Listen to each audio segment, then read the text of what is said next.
1.5 বছর হয়েছে ভাই। কি কাজ করেন আপনি? এই যে কনেকট্রেশনের কাম করি। কি রকমের স্যালারি পান? স্যালারি মোটামুটি বেশি সুবিধা না।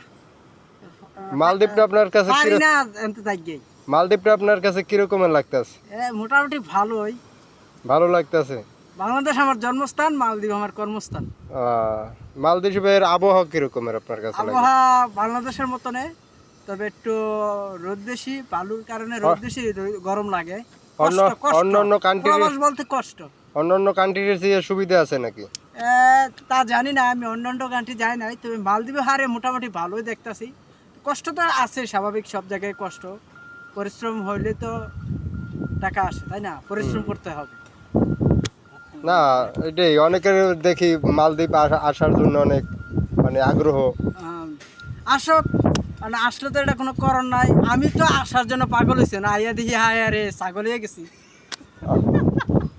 হ্যাঁ, যার যার ভাগ্য ভালো হয় খারাপ হয় এইটাই, তাই না?